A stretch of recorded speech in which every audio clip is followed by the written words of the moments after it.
तो एक बात बताओ, अभी तक जो भी सॉल्यूशन कराए हैं, अभी तक आपने जो भी वीडियो मेरा देखा है, उसमें सारा चीज़ समझ में आता है कि नहीं आता? एकदम बड़े प्यारे तरीके से एक्सप्लेन करके समझाता हूँ सब कुछ, तब भी लोग सब्सक्राइब नहीं करते हैं। पता नहीं क्या है, पता नहीं क्या है। तो आपसे रिक्वेस्ट है कि अगर आप देख रहे हैं, अगर आपको इस वीडियो से फ़ायदा होता है तो चैनल को सब्सक्राइब जरूर करना और अपने 4-5 दोस्तों को जरूर शेयर कर देना। आज वीडियो में हम लोग देखेंगे क्लास 12 के केसी सिन्हा पब्लिकेशन से एक्सरसाइज 23.4 डिफरेंशियल इक्वेशन। बहुत ही प्यारे तरीके से क्वेश्चन नंबर 31 से देखना है, बहुत ही ईजी वे में समझेंगे सारे क्वेश्चन को। तो चलो आज का अपना वीडियो शुरू करें। तो देखो इस क्वेश्चन को सॉल्व कैसे करेंगे। बहुत ही प्यारा सा क्वेश्चन है, बहुत ही ईजी वे में सॉल्व करते हुए चलना है। जो भी क्वेश्चन में दिया हुआ है वो हम पहले लिख लेते हैं, 1 + x² और इनटू में dy इक्वल टू xy और dx है। ठीक है, xy और dy और dx सेपरेट है पहले से, हमें करने की जरूरत नहीं है। तो हम क्या करेंगे, यहाँ से इधर dy है तो इधर y वाले फंक्शन को ले आओ, तो 1/y आ जाएगा dy, और इधर x है तो इधर x वाले फंक्शन को रहने दो, x है ही, 1/x² नीचे चला जाएगा। ठीक है, और इधर लग जाएगा dx। अब तो इंटीग्रेशन सिंपल सा कर सकते हैं ना, क्या लिखेंगे, समाकलन करने पर, इंटीग्रेशन करने पर, समाकलन करने पर क्या बनेगा अपने पास, इंटीग्रेशन करने पर क्या बनेंगे, ये बन जाएंगे इंटीग्रेशन ऑफ 1/y dy और equal to integration of x/x² + 1 लिख सकते हैं, integration with respect to x। 1 + x² हो चाहे x² + 1 हो, बात बराबर है। अब बताओ यहाँ पर इसका इंटीग्रेशन तो ये हो जाएगा log of mod of y। चलो हम कर ही लेते हैं, ये है log of mod of y और इक्वल टू, यहाँ ध्यान देना x² + 1 है, नीचे में पावर 2 है, ऊपर में पावर 1 है। हम डेरिवेटिव पुराने का कोशिश करेंगे। x² + 1 का डेरिवेटिव कितना होगा, 2x। तो एक काम करते हैं, हम 2 से भाग दे लेते हैं और 2 से गुना कर लेते हैं, तो x² + 1 इस तरीके से रह जाएगा। अब नीचे वाला जो फंक्शन है इसको अगर z माने तो ऊपर वाला पूरा चीज dz के बराबर होगा। तो हम लिखते हैं, माना z इक्वल टू x² + 1, तो dz डेरिवेटिव क्या हो जाएगा, 2x और dx। नाउ वैल्यू पुट करो, क्या चीज है अपने पास equation, log of mod of y और equal to 1/2 integration of 1/z dz, यही बनेगा ना, यही बनेगा, यही बनेगा। तो देखो यहाँ पर क्या करते हैं, ये हो गया log of mod of y और इक्वल टू बन जाएगा 1/2 log of mod of z।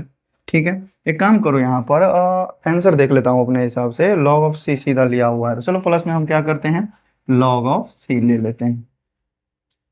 ठीक है, log ऑफ c ले लिए। अब इसके बाद क्या करना है, बस देखो दिक्कत आंसर मिलाने में कहाँ पर आता है, यहीं पर कांस्टेंट पर, कि आप log c लेंगे या फिर 1/2 log c लेंगे और या फिर आप सीधा c लेंगे, बस इसी से आपका आंसर मैच करता है। तो आपको क्वेश्चन सॉल्व करना है और फिर आंसर देख करके उस हिसाब से आपको सोचना है कि यहाँ पर log c लिया जाए कि 1/2 log c लिया जाए, या फिर क्या कांस्टेंट लेने पर आपका आंसर मैच होता है। ठीक है, बाकी एग्जाम में अगर आपको बनाना है तो आप कोई भी कांस्टेंट लेकर के बना दो, वहां पर आंसर मैच करने वाला कोई दिक्कत नहीं होता है। इसका आंसर 2-3 तरीके से आता है, 2-3 तरीके से बन सकता है।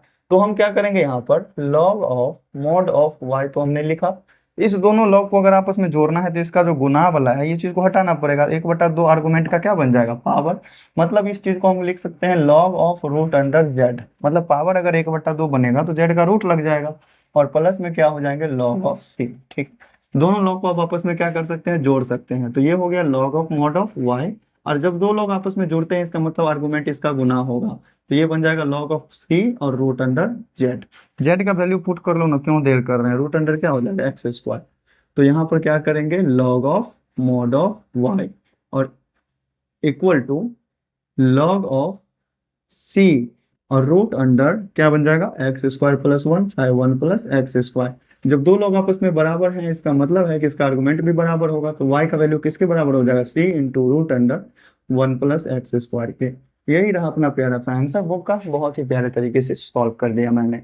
अगर सॉल्यूशन समझ में आया अच्छे तरीके से तो चैनल को सब्सक्राइब करो और अपने प्यारे दोस्तों को शेयर जरूर करना।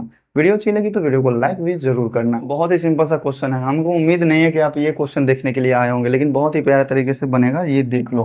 क्वेश्चन में क्या है, dy और dx सेपरेट किया हुआ है, तो हम y वाले फंक्शन को और x वाले फंक्शन को सेपरेट करेंगे। इधर y + 1 dy है, रहने दो। ठीक है, और इधर क्या है, x² + 1 है और इधर dx है, तो रहने दो। देखो इधर एक खेले x y दिखाई दे रहा था ना, x y, इसमें से x को हम क्या करेंगे, इधर ले जाएंगे तो बट्टा में x चला जाएगा, y को इधर रहने देंगे तो y गुना में ही रहेगा। बहुत ही सिंपल सा चीज़ है। अब देखो गुना अगर करेंगे तो y को y से गुना किया तो वाई स्क्वायर हो गया, y को 1 से गुना किया तो y हो गया, और इनटू में क्या है dy। इधर वाला भाग में है टर्म तो अलग अलग भाग दे लो। हम क्या करते हैं एक्स स्क्वायर बट्टा एक्स कर लेते हैं और प्लस 1 बट्टा में एक्स कर लेते हैं, integration with respect to x. अब देखो सिंपल सा टर्म है कि हम समाकलन कर सकते हैं अलग अलग, तो x से एक को x कट जाएगा तो खाली x बचेगा इधर। हम क्या करते हैं दोनों ओर इंटीग्रेशन कर ही देते हैं।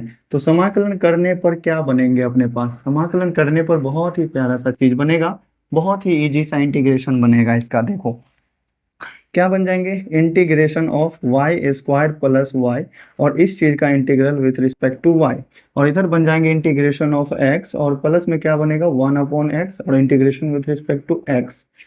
वाई स्क्वायर का इंटीग्रेशन क्या हो जाएगा, वाई क्यूब अपॉन 3, वाई का इंटीग्रेशन क्या हो जाएगा वाई स्क्वायर अपॉन 2, और इक्वल टू एक्स का इंटीग्रेशन क्या हो जाएगा एक्स स्क्वायर अपॉन 2, और 1/x का इंटीग्रेशन क्या हो जाएगा log of mod of x, और प्लस में कोई कांस्टेंट जोड़ दो, यही हो गया अपना प्यारा सा आंसर। इसमें कोई कैलकुलेशन नहीं है, कोई ज़्यादा भारी बात नहीं है। अगर ये क्वेश्चन भी समझ में आ गया तो चैनल को सब्सक्राइब करना। चलो बढ़ते हैं अपने अगले क्वेश्चन पे। देखो ये भी क्वेश्चन एकदम फर्जी सा है, एकदम चुटपुटिया सा क्वेश्चन है। देखो बहुत ही प्यारे तरीके से सॉल्व होगा, सॉल्यूशन लिखो और देखो जो भी क्वेश्चन है उसको अपने हिसाब से एक बार लिख लो। 5 into d y upon d x, और इक्वल टू क्या है a to the power x और into y to the power 4। इसको भी कोई चेंज करने का जरूरत नहीं है, जिधर एक्स वाला टर्म है उधर एक्स वाला ले आओ। देखो डी एक्स नीचे में है ना, इधर ले जाएंगे, क्या बचेगा 5 डी वाई, और equal to A to the power x और into y to the power 4 है ना, y टू द पावर 4, और dx को इधर ले आए। जब इधर dx है तो केवल x वाला फंक्शन रहेगा, y का पावर 4 वाला इधर आ जाएगा, 5 को रहने दो, और y का पावर 4 क्या हो जाएगा नीचे में आ जाएगा, और dy equal to e to the power x dx बन जाएगा। बहुत सिंपल सा चीज़ है, समाकलन करो, इंटीग्रेशन करेंगे तो बहुत ही प्यारे तरीके से इंटीग्रेशन होगा। समाकलन करने पर कोई भारी मेथड भी यहाँ पर लगने वाला नहीं है। इन सब क्वेश्चन के लिए आपको वीडियो देखने की जरूरत भी नहीं है। 5 कांस्टेंट है, बाहर निकाल दो, y का पावर 4 नीचे में है, ऊपर जाएगा तो y का पावर -4 dy, और इधर बन जाएगा integration of e to the power x dx। ठीक है, अब देखो यहाँ से 5 और गुना y के पावर -4 का इंटीग्रेशन क्या होगा, y का पावर -4 में 1 जोड़ देना है, और -4 में 1 जोड़ दे करके भाग दे देना है, equal to e to the power x का integration e to the power x ही होगा, और प्लस c कर लो। यहाँ बन जाएगा 5 और गुना में y का पावर कितना -3, और बट्टा में ये भी -3, और equal to e to the power x plus c। देखो इसके आगे का सॉल्यूशन, बस आंसर आपको मैच करना है। तो इस -3 जो है माइनस को ऊपर ले जाओ, क्या बन जाएगा -5 और बट्टा में 3, और ये y का पावर -3 है, इसको नीचे ले जाएंगे तो y क्यूब बन जाएगा, और इक्वल टू क्या है e to the power x plus c। यही है अपना प्यारा सा आंसर बुक का, बहुत ही प्यारे तरीके से सॉल्व हो गया।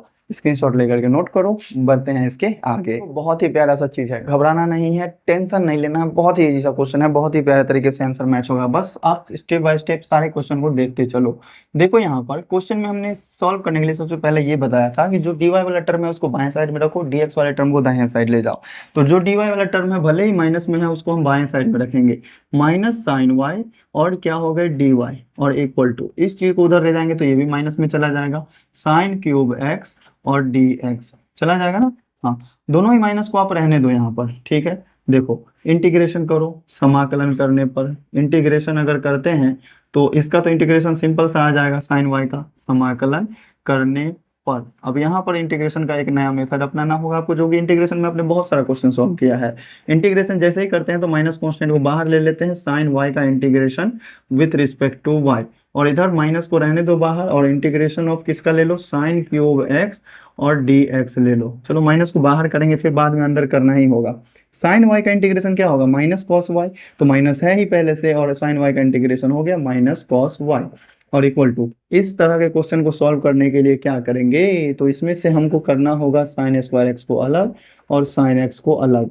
क्यों करेंगे अलग, क्योंकि क्लास 10th में एक फॉर्मूला हमने पढ़ा था कि sine square x equal to 1 minus cos square x होता है। अगर हम कॉस के फंक्शन में चेंज कर लेंगे तो उसका डेरिवेटिव साइन है ही, कॉस का डेरिवेटिव माइनस साइन होता है, तो माइनस भी हमारे पास है।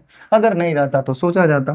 तो देखो यहाँ पर माइनस माइनस को गुना करेंगे तो प्लस का क्या हो जाएगा कॉस वाई, और इक्वल टू माइनस को चलो अंदर मल्टीप्लाई करेंगे। इस साइन स्क्वायर एक्स को 1 माइनस कॉस स्क्वायर एक्स लिख सकते हैं, लिख दिया मैंने।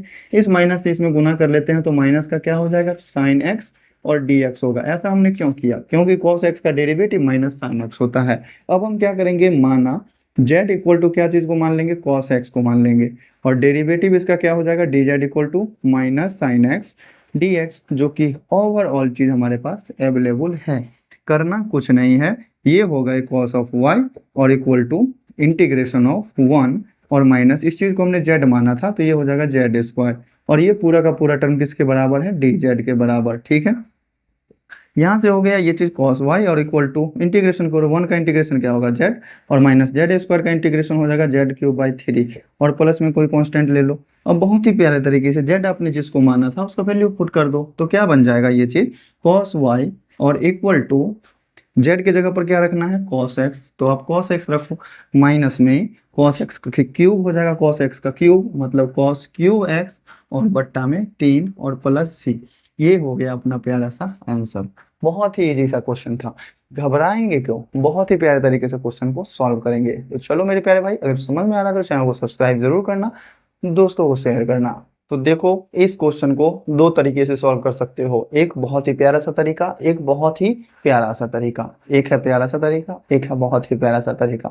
अब देखो दोनों ही तरीका हम आपको समझा देंगे, एक तरीके से हम क्वेश्चन सॉल्व करेंगे, दूसरे तरीके का आपको हिंट दे देंगे। तो देखो यहाँ पर क्वेश्चन को सॉल्व करने का क्या होगा प्रोसेस, जो भी डीवाई वाला टर्म है उसको एक तरफ रखेंगे, तो x d y upon d x को रहने दो, पहले इस वाई को ले जाओ उधर, तो क्या बन जाएगा वाई स्क्वायर माइनस वाई। चलो अब ये चीज पूरा का ओवरऑल गुना भाग वाले सिस्टम में आ गया है, तो dx को हम क्या कर सकते हैं, उधर भेज सकते हैं, तो x dy रह जाएगा इधर, और वाई स्क्वायर माइनस वाई के साथ कौन सा चला जाएगा, dx। लेकिन ये तो नियम के विरुद्ध हो गया, dy के साथ x आ गया, dx के साथ y वाला आ गया, हम दोनों को अदल बदल कर देते हैं। तो यहाँ क्या हो जाएगा, dy के साथ कौन आएगा, एक बट्टा में वाई स्क्वायर माइनस वाई, और इक्वल टू dx के साथ कौन जाएगा, x भाग में चला जाएगा dx। अब देखो दोनों तरफ हम क्या करते हैं, इंटीग्रेशन कर देते हैं समाकलन करने पर, ठीक है, समाकलन करने पर। अब यहाँ से आप जो है ना दूसरे प्रोसेस का आरंभ कर सकते हैं। यहाँ से क्या हो जाएगा, integration of 1 upon Y square minus Y, इसका integration with respect to Y, integration of 1 upon X D X, इसका तो इंटीग्रेशन सिंपल से मालूम है आपको कि log of mod of X होता है, लेकिन इस वाले चीज का इंटीग्रेशन आप इंटीग्रेशन बाय पार्शियल फ्रैक्शन का भी यूज करके बना सकते हैं। जैसे देखो एक बट्टा में वाई स्क्वायर माइनस वाई है, इसका इंटीग्रेशन करना है आपको वाई के रिस्पेक्ट में, तो नेक्स्ट प्रोसेस आप ये कर सकते हैं कि एक बट्टा दोनों में से वाई कॉमन ले लिया, तो वाई माइनस वन बच गया, integration with respect to y. इसके बाद आप करना, माना एक बट्टा y into Y minus one को ए बट्टा में वाई मान लेंगे और प्लस बी बट्टा में वाई माइनस वन मान लेंगे। इसके आगे का सॉल्व करेंगे integration by partial fraction. Partial fraction आंशिक भिन्नों के द्वारा समाकलन आपने सीखा हुआ है, पहले बहुत सारे वीडियोस हमने बनाए हैं, इस तरीके से भी बना सकते हैं। ये तो अपना पुराना मेथड हो गया। अपना नया तरीका क्या है, नया तरीका इस तरह का क्वेश्चन कभी भी दिखाई देता है तो आप सबसे मैक्सिमम पावर कॉमन लो। तो क्या करेंगे हम, इंटीग्रेशन ऑफ एक बट्टा, तो इस दोनों में मैक्सिमम पावर कितना है, वाई स्क्वायर, अगर इसमें से वाई स्क्वायर कॉमन लेते हैं तो वाई स्क्वायर कॉमन आ गया, तो यहाँ बच जाएगा 1 और यहाँ बच जाएगा 1 upon y, integration with respect to y, और इधर है integration of 1 upon x with respect to x। अब देखो ये चीज़ कहिएगा कि कॉमन लेने पर कैसे आ गया, तो ये चीज़ हम आपको क्लियर कर दें। अगर कहीं पर लिखा हुआ है वाई स्क्वायर माइनस वाई, अगर इसमें से मान लीजिए कि हमको y कॉमन लेना है, तो एक्चुअल में हम करते क्या है, जो भी चीज़ कॉमन लेते हैं ना उस चीज़ से भाग देना होता है सारे टर्म में। तो यहाँ पर वाई स्क्वायर में भी हम क्या करते हैं, वाई से भाग देते हैं, और वाई में भी हम से भाग देते हैं। ये तो कट गया, यहाँ एगो से एगो कटा, तो बचा क्या अपने पास, Y into Y minus one, है ना बचा। तो देखो इस चीज को डायरेक्ट आप लिख सकते थे, y कॉमन लेने पर यहाँ से एगो y बचेगा और माइनस वन। तो ओवरऑल चीज ये हुआ, मतलब हमको समझ में आ रहा है कि अगर हम किसी भी टर्म में से, बहुत सारे टर्म में से कोई भी चीज कॉमन ले रहे हैं तो होता क्या है, एक्चुअल में उस चीज से भाग होता है। तो यहाँ पर भी हम क्या करेंगे, अगर वाई स्क्वायर माइनस वाई है और इसमें से हमको वाई स्क्वायर कॉमन लेना है, तो दोनों ही टर्म में वाई स्क्वायर से भाग हो जाएगा, वाई अपॉन वाई स्क्वायर, यहाँ एगो से एगो कटेगा, यहाँ दोनों कट जाएगा, तो वाई स्क्वायर कॉमन लेने पर यहाँ से बचा एक और यहाँ से बच गया एक बट्टा वाई। तो वही चीज़ तो हम यहाँ पर लिखे हैं। ऐसा हमने क्यों लिखा, क्योंकि ये फंक्शन अपने पास बचेगा एक बट्टा वाई स्क्वायर, और यहाँ पर है 1 माइनस वन बाई वाई। ये फंक्शन अगर बनाएंगे तो इसका डेरिवेटिव एक बट्टा वाई स्क्वायर होगा, देख लो करके। अगर आपके पास डेरिवेटिव 1 का तो 0 होगा, बात खत्म करो, माइनस वन अपॉन वाई का डेरिवेटिव निकालो वाई के रिस्पेक्ट में, तो माइनस वन तो बाहर, एक बट्टा वाई है, मतलब डेरिवेटिव किसका, वाई के पावर माइनस वन का वाई के रिस्पेक्ट में। तो माइनस तो है बाहर में पहले से, ठीक है, ये वाला पावर आएगा गुना में, और फिर वाई का पावर एक घट जाएगा, मतलब माइनस टू हो जाएगा। तो माइनस माइनस प्लस, प्लस का 1 और वाई का पावर माइनस टू नीचे गया, तो वाई का पावर बन जाएगा प्लस। डेरिवेटिव सब जानते हैं। तो यहाँ पर हम क्या करेंगे, माना z equal to 1 minus 1/y, तो इसका डेरिवेटिव क्या हो जाएगा, 1/y² dy। अब वैल्यू पुट करो, सिंपल सा आंसर पाओ बहुत ही आसान तरीके से। तो क्या हो जाएगा यहाँ से, इंटीग्रेशन ऑफ 1/, ये पूरे टर्म को हमने z माना था तो नीचे में z होगा, और 1/y² dy किसके बराबर है, dz के बराबर है। और बताओ इधर का इंटीग्रेशन क्या आ जाएगा, log of mod of x, और चूंकि इसका भी integration log of mod of z आने वाला है, इसका भी log of mod of x आ गया, तो हम कांस्टेंट भी log ऑफ c ले लेते हैं। तो इस केस में इसका इंटीग्रेशन बन जाएगा log of mod of z और equal to log of mod of x और प्लस में log of mod of c। ठीक है, z आपने किसको माना था, 1 माइनस 1/, और जो भी चीज है log of mod of 1 minus 1/y को, इस दोनों log को अगर आपस में जोड़ते हैं तो ये बन जाएगा log ऑफ cx मॉड के अंदर। ठीक है, दो लोग आपस में जुड़ा मतलब आर्गुमेंट का क्या होगा, गुना होगा। अब देखो यहाँ से दो लोग आपस में बराबर हैं, इसका मतलब है इसका आर्गुमेंट भी बराबर होगा। इसके आर्गुमेंट को अगर हम सॉल्व करेंगे तो एलसीएम आएगा y, ऊपर में बन जाएगा y माइनस 1 और इक्वल टू क्या बन जाएंगे cx। ठीक है, तो इस तरह से आप इसको क्या कर सकते हैं, देख लेते हैं आंसर में क्या है। आंसर में बस ये y से गुना किया हुआ है, तो ये y माइनस 1 और इक्वल टू इस y से क्रॉस मल्टीप्लाई कर दो तो क्या बन जाता है, cx y। यही रहा अपना प्यारा सा आंसर। अपना जो है इधर का चीज था ये सारा रफ हमने आपको समझाया, उम्मीद करते हैं बहुत ही प्यारे तरीके से समझ में आया होगा। चूंकि हमने एक बार लगातार से एक सांस में समझाते हुए चले गए हैं तो हो सकता है कोई चीज नहीं समझ में आया हो। अगर नहीं समझ में आया तो वीडियो को पीछे करो, फिर से देखो, बहुत ही प्यारे तरीके से समझ में आएगा। अगर फिर भी नहीं समझ में आता है तो कमेंट करो, बहुत सारे ऑप्शन है अपने पास। तो चलो मेरे प्यारे भाई, आज के लिए मेरे ख्याल से रहने देना चाहिए इतना ही। फिर मिलेंगे नेक्स्ट वीडियो में, देखेंगे आगे के सॉल्यूशंस को। एक वीडियो में ज़्यादा क्वेश्चन को सॉल्व नहीं करेंगे क्योंकि किसी भी स्टूडेंट को अगर किसी क्वेश्चन में डाउट रह जाता है तो दिक्कत हो जाता है समझने में। छोटा वीडियो होगा, कम क्वेश्चन होगा, वीडियो फिर से दोबारा बनाने में थोड़ा आसान होगा। अगर किसी को स्टूडेंट को कहीं पर भी डाउट रह जाता है कमेंट करो, फिर से वीडियो बनेगा, टेंशन क्या लेना, अपना चैनल है, भाई का अपना चैनल है। चलो मेरे प्यारे भाई, मिलते हैं नेक्स्ट वीडियो में, देखेंगे आगे के सॉल्यूशंस बड़े ही प्यारे तरीके से। तो हाँ, अगर अभी तक सब्सक्राइब नहीं किए हैं तो सब्सक्राइब जरूर कर देना।